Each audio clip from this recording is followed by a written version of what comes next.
Ramilus. Silakan. Amerika menghantam jantung Iran, kita heran. Di waktu ini Ramadan, hati bertanya. Anggota DPR RI, Profesor Dr. Insinyur Rohmin Dahuri, MS, mengagendakan silaturahmi dan buka puasa bersama Ikatan Cendekiawan Muslim Indonesia, ICMI, Korps Alumni Himpunan Mahasiswa Islam, KAHMI, Bogor.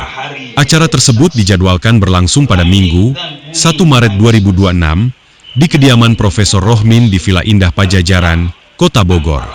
Menurut Profesor Rohmin, silaturahmi dan buka puasa bersama akan dihadiri Profesor Dr. Arif Satria, SP, MSI, Kepala Badan Riset dan Inovasi Nasional, BRIN, yang juga Ketua Umum ICMI Pusat.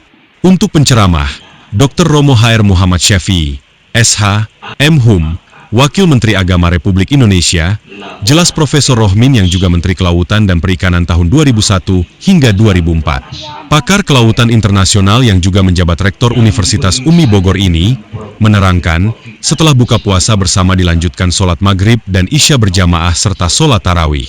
Setelah itu, tausiah dan diskusi. Kami mengundang ICMI dan KAHMI Bogor. Ini merupakan acara rutin tahunan, khusus di bulan Ramadan, ujar Guru Besar Fakultas Perikanan dan Ilmu Kelautan IPB Bogor ini. Profesor Rohmin menambahkan, Ramadan merupakan momen tepat meningkatkan silaturahmi. Dalam Islam, silaturahmi adalah amalan mulia yang wajib dijaga untuk mempererat persaudaraan, mendatangkan keberkahan rezeki dan memanjangkan umur. Silaturahmi juga menjadi jalan pembuka pintu surga, menggugurkan dosa-dosa serta mendekatkan diri kepada Allah Subhanahu wa Ta'ala. Saling berkunjung dan memaafkan adalah wujud nyata menjaga hubungan baik. Ini kegiatannya lengkap. Hablum minallah, hubungan dengan Allah Subhanahu wa Ta'ala, melalui ibadah, dan hablum minanas, hubungan sesama manusia, lewat silaturahmi. Semoga menjadi berkah dan bermanfaat bagi kita semua. Pungkasnya, Robi Sonjaya Palapa TV Bogor mengabarkan.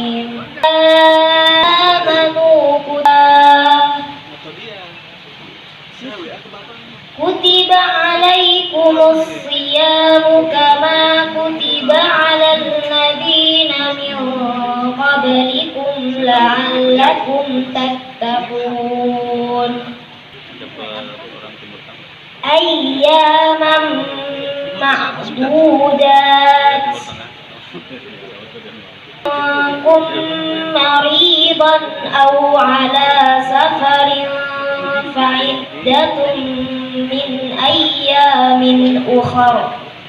Atas orang-orang yang sebelumnya antara hak dan yang baik. Karena itu, barang siapa di antara kamu hadir di negeri tempat tinggalnya di bulan itu, maka hendaklah ia berpuasa pada bulan itu. Dan barang siapa sakit atau dalam perjalanan, lalu ia berbuka, maka wajiblah baginya berpuasa. Sambutan juga, Pak. Tabel 16 bisa cek 16. Ada perwakilan dari Majelis Daerah kami Bogor, tapi di atas, Pak, Ibu WR2 ya, Dr. Heti Mulyati memberi sambutan. Setelah itu Dr. Alim sebagai Rektor IPB mewakili Prof. Arif untuk atas nama ICMI. Juga dari pimpinan Presidium KAHMI INAS, dan tentunya juga pimpinan dan anggota dari KAHMI Bogor, maupun saya lihat di atas dan di bawah ini banyak dari jamaah dari KAHMI nasional maupun dari MPP ICMI Orda. Ternyata kita bisa memenangkan perterangan tersebut.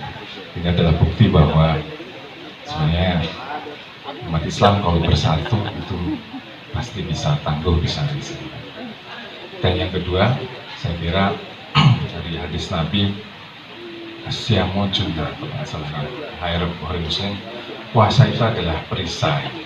Jadi saya kira kita bisa ambil makna bahwa dengan kondisi hari ini atau ke depan yang tidak menentu, dalam suatu yang tidak pasti, mari kita gunakan puasa sebagai perisai kita.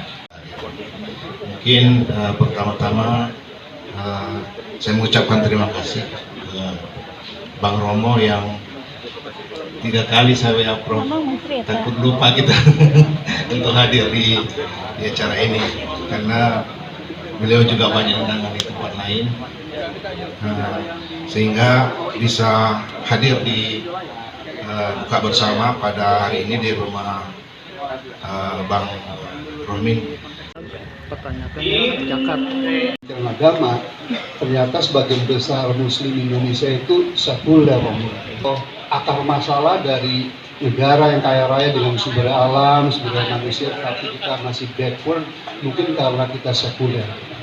Romo ini, kecamatan saya ini, kita 15 hari atau 40. Terima kasih kalau saya diberi kesempatan. Ada Bapak Reza Pranata mana ya?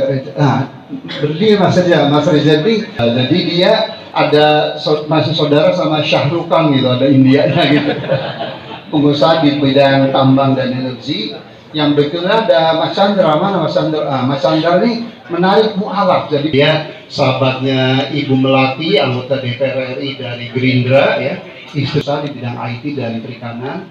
Kemudian ada juga pengusaha di bidang terbesar, karyawannya ada 5.000. Tepuk tangan ke Mas Anton, Korun, jadilah seperti Abdurrahman bin Auf ya. Siapa lagi yang worth to mention ya? Bang Egi udah gitu. Oh, Sutomo udah tadi itu. Kalau beliau anak saya aja gitu ya. Keuangan sekarang Dr. Yuda Agung gitu ya.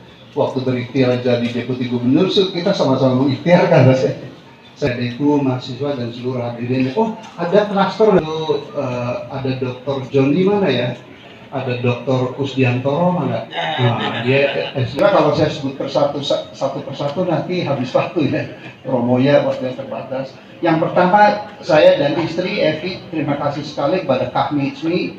Jadi seingat saya sejak terima kasih ya. Yang kedua, kami mohon maaf kalau di sana sini ada kekurangan baik dalam hal konsumsi, pelayanan dan seterusnya.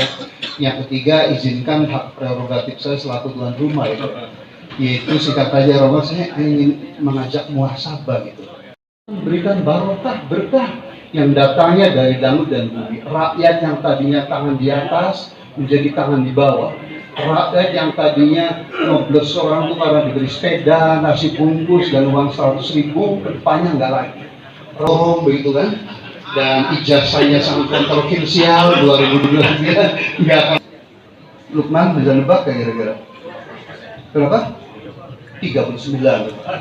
Tetapi kalau dipilah lagi, jangan 15% juga. Jadi takwa si takwa gitu ya.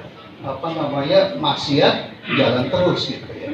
Terakhir ya, saya berpengalaman pas tahun jadi menteri, sekarang DPR ya. Romo, mari kita ajak umat ini untuk percaya bahwa akhirat itu ada. Dan ada di Sahih bahwa kalau menurut Rasulullah SAW itu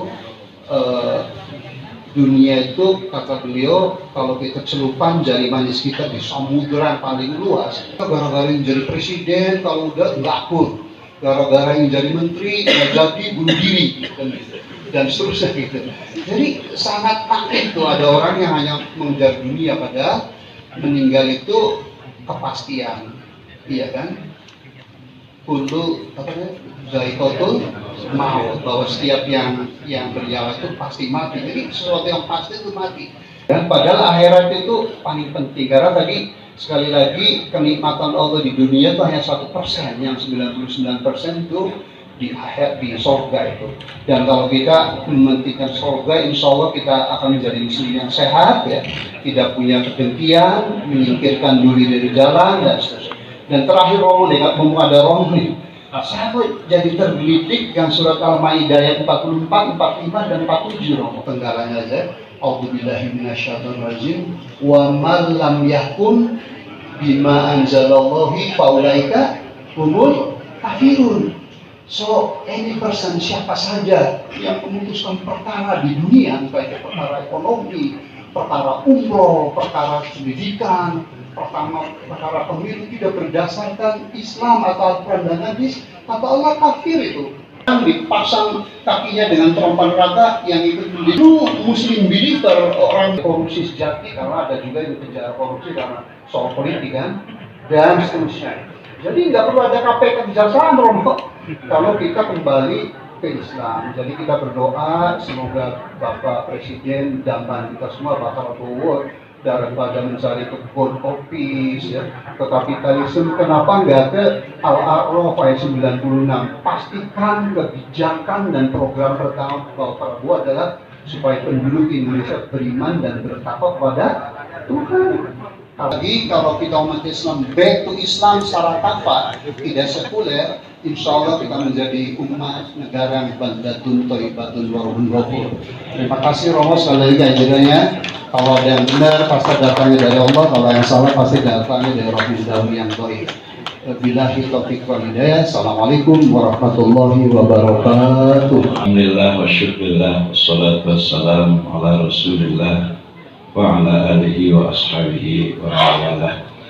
Asyhadu an la ilaha illallah wahdah wa asyhadu anna muhammadar rasulullah uswatun hasanah. Sahibul fadil al-mukarram. Kayaknya sebaya gitu ya. Kami kelahiran di Malapan semuanya di depan ini. Prof. Ali, ya kelahiran nomor guru. Anak saya lahir tahun 78. Dalam bahasa akademik disebut sangat-sangat terpelajar yang berhadir rahimakumullah. Kita bersyukur hari ini bisa bersilaturahim. Salawat dan salam kepada Nabi Muhammad Sallallahu Alaihi Wasallam. Mengatakan, Wallahu akhrajakum min butuni ummahatikum la ta'lamuna syai'an wa ja'ala lakum as-sam'a wal absara wal afidah la'allakum tashkurun. Kemudian aku proses pendengaranmu, penglihatanmu, dan kalbumu supaya kau hidup mentaati aku. Kenapa ini dikatakan Allah? Karena Wallahu akhrajakum min butuni ummahatikum. Yang terbaik muka Bang Idi. Bahwa sewaktu kita berada di rahim ibu kita, Allah sudah bertanya, alastu bi rabbikum, dan kita sudah mengatakan qaulu bala syahidna. Min mami waladin illa yuladu al fitrah. Mentaati Allah. Fa innama fa abawahu yuhawidanihi aw yumajjisanihi aw yunassiranihi. Tapi kemudian orang tua dan pemimpin yang ada pada masanya bisa merubah fitrah anak itu menjadi yuhawidanihi, orang yang merasa mendapat petunjuk, angkat jago, merasa benar sendiri. Ayumajisanihi, materialistik, yang demi benda semuanya boleh halal, asalkan mendapatkan untung halal semua. Atau yunasiranihi, ya agama hanya sekedar seremonial, maka di luar tempat ibadahnya langsung pakaian tua, gitulah. Tapi ada masa yang kemudian Allah memberikan kesempatan kepada kita untuk kembali kepada fitrah, yakni puasa. Ya ayyuhalladzina amanu kutiba alaikumussyam kama kutiba alal ladzina min qablikum la'allakum tattaqun. Takwa. Saudaraku yang terkasih, yang tersayang, yang saya hormati, begitu istimewanya puasa itu, sampai-sampai kita diajarkan sejak bulan Rajab. Allahumma barik lana fi Rajab wa Sya'ban faballighna. Persiapan menuju Ramadan itu sudah dimulai sejak Rajab. Hal-hal yang kemudian bisa menyempurnakan puasa kita sudah kita cicil sejak mulai bulan Rajab. Kenapa? Karena di Ramadan itu syahrul Ramadan alladzi unzila fihi al-Qur'an. Allah turunkan Quran. Kemana Quran diturunkan kalau ditanya? Quran itu diturunkan ke dada kita. Ya. Quran itu diturunkan Allah ke dada kita, ke kalbu orang mukmin. Itu kalbunya orang yang puasa. Yang puasanya kan yang beriman juga. Ke kalbunya orang mukmin. Maka saya memahami awal yang pertama itu adalah rahmat, pertengahannya adalah maghfirah, dan akhirnya adalah itiqum minan nar. Kita identifikasi mana yang bertentangan dengan Quran.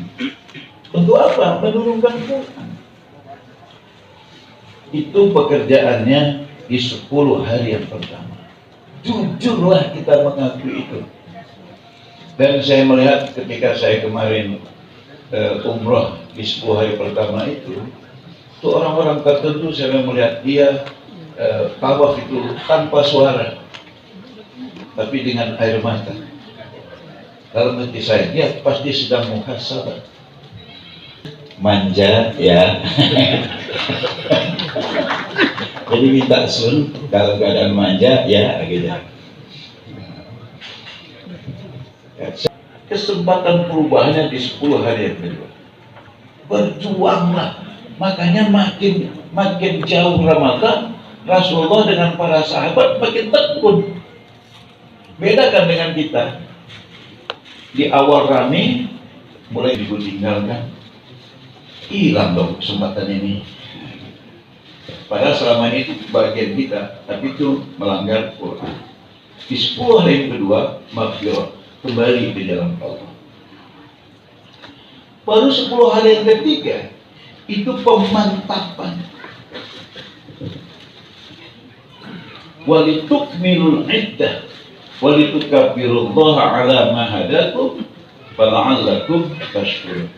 Dan engkau besarkan Allah tashkurun, supaya kamu 10 hari yang walitukmilul iddah. Dan kita menangkap itu secara fisik. 4 miliar mau baca Quran berat. Kakunya beriman pada Quran juga tanya sebulan berapa kali baca, atau mungkin setahun lewat. Nah juga. Ini kalau ada orang gemuk bawaannya agak berat, bentar-bentar ngantuk, ya kita maklum setannya lebih banyak. Tapi kalau ada orang gemuk aktif itu hebat, mengalahkan setan di atas rata-rata. Yang susah itu udah kurus, mungkin dia tidak berdaya dengan puasa. Jadi kita dimudahkan, makanya bulan Ramadan itu kumpulin orang itu gampang, bangun masjid cepat, ya kan? Kalau masjid itu jarang bunyi lagi, dah kersik, kalau kelenteng. Selama bulan Ramadan, kenapa? Setannya nggak berdaya. Tapi itu selama Ramadan, begitu takbir, jangan heran, udah berkelahi suami istri, hanya gara-gara salah naruh kasam tojin di toples yang mana gitu. Ini saya akan tutup dengan kajian tentang membina ketaatan tadi, Prof. Kalau ingin tetap fitrah, ingin tetap tunduk kepada Allah, bina dengan 5 cara. Pertama, antashhada an la ilaha illallah. Jadi orang berpindah agama kan cuma tahu.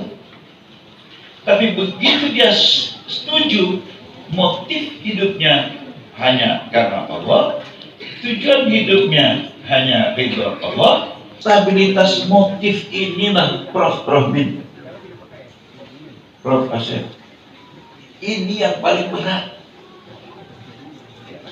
Boleh deh sholatnya tarawih ini nggak pernah tinggal, umrohnya tiap tahun, hanya murni.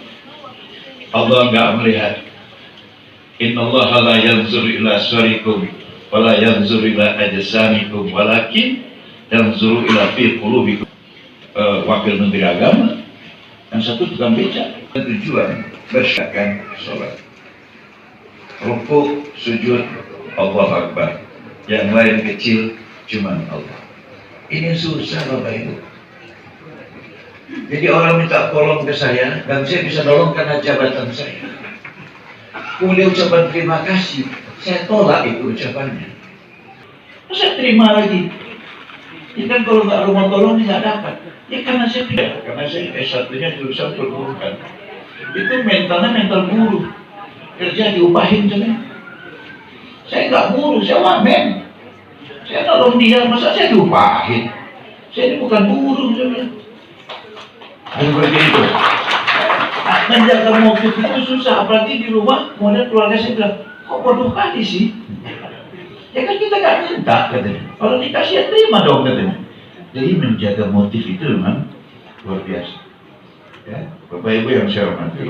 Orang sholat itu melatih dirinya untuk junubikum. Dia berzikir pada Allah dengan sebanyak-banyak zikir dalam keadaan berdiri, duduk, dan berbaring. Itu kalau kita ini kalau nggak sedang berdiri sedang duduk, kalau nggak sedang dua-duanya pasti sedang berbaring. Artinya orang yang menjaga syahadatnya memastikan apapun yang lakukan harus dengan sebuah pertanyaan, benar-benar nggak menurut Allah.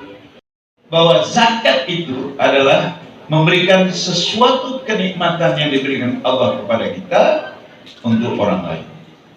Dan dalam Islam ini legal standingnya pemerintah, karena ada kalimat khud min amwalihim shadaqatan tutahhiruhum wa tuzakkihim biha. Jadi itu kewenangannya itu pemerintah. Jadi masjid-masjid gimana? Boleh, Pak, tapi harus dapat izin dari pemerintah. Karena itu Quran memberi kewenangan kepada pemerintah yang punya legal standing. Artinya bahwa zakat itu adalah mengeluarkan sesuatu yang ada pada kita yang baik-baik untuk membersihkan diri kita dan untuk menumbuhkan kebaikan. Zaki. Maka saya memahami zakat itu, Bapak Ibu, tidak hanya sebatas harta, tapi semua kelebihan yang diberikan Allah. Karena di situ nggak ada bagi yang mampu. Baik qamatis shalah wa atuz zakah, mendistribusikan kesucian dan apa saja kelebihan yang diberikan Allah yang ada di ruangan ini. Kami selain pengusaha tadi, tapi rata-rata kan sangat-sangat terpelajar, doktor, profesor, ilmu terbagi. Kalau saya masih ada sedikit lagi, nah, jabatan wakil menteri bisa kita beri. Nah, itu kita berikan kepada orang. Kita doakan. Setelah itu baru batasu merongkar. Setelah kita bisa konsisten berkomitmen dalam hidup kita untuk Allah dan kita berhasil bisa menyisihkan kelebihan yang diberikan Allah pada diri kita untuk kemaslahatan, baru kita melatih diri kita untuk tidak lagi bisa digoda oleh semua hal yang dilarang Allah. Itulah dia hakikat puasa.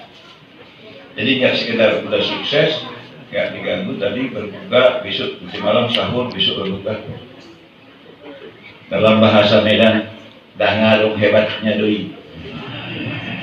Bahwa zakat itu adalah memberikan sesuatu kenikmatan yang diberikan Allah kepada kita untuk orang lain. Dan dalam Islam ini legal standingnya pemerintah, karena ada kalimat khud min amwalihim shadaqatan tutahhiruhum wa tuzakkihim biha. Jadi itu kewenangannya itu pemerintah. Jadi masjid-masjid gimana? Boleh, Pak, tapi harus dapat izin dari pemerintah. Karena itu Quran memberi kewenangan kepada pemerintah yang punya legal standing. Artinya bahwa zakat itu adalah mengeluarkan sesuatu yang ada pada kita yang baik-baik untuk membersihkan diri kita dan untuk menumbuhkan kebaikan. Zaki. Maka saya memahami zakat itu, Bapak Ibu, tidak hanya sebatas harta, tapi semua kelebihan yang diberikan Allah. Karena di situ nggak ada bagi yang mampu. Baik qamatis shalah wa atuz zakah, mendistribusikan kesucian dan apa saja kelebihan yang diberikan Allah yang ada di ruangan ini. Kami selain pengusaha tadi, tapi rata-rata kan sangat-sangat terpelajar, doktor, profesor, ilmu terbagi. Kalau saya masih ada sedikit lagi, nah, jabatan wakil menteri bisa kita beri. Nah, itu kita berikan kepada orang. Kita doakan. Setelah itu baru batasu merongkar. Setelah kita bisa konsisten kita berkomitmen dalam hidup kita untuk Allah, dan kita berhasil bisa menyisihkan kelebihan yang diberikan Allah kepada diri kita untuk kemaslahatan, baru kita melatih diri kita untuk tidak lagi bisa digoda oleh semua hal yang dilarang Allah. Itulah dia hakikat puasa. Jadi nggak sekedar udah sukses, nggak diganggu tadi berbuka, besok nanti malam sahur, besok berbuka. Dalam bahasa Medan, dah ngarung hebatnya doi. Nah itu melihat hasil puasa tidak dalam puasa, tapi nanti setelah puasa. Maka Rasulullah bilang, yang setelah puasa nggak ada berubah, si sama rugi. Undangan hari ini terkait dengan adanya sedikit menyampaikan dengan adanya jalan. Zakat, ya zakat rukun Islam, tidak boleh ditinggalkan. Alhamdulillah.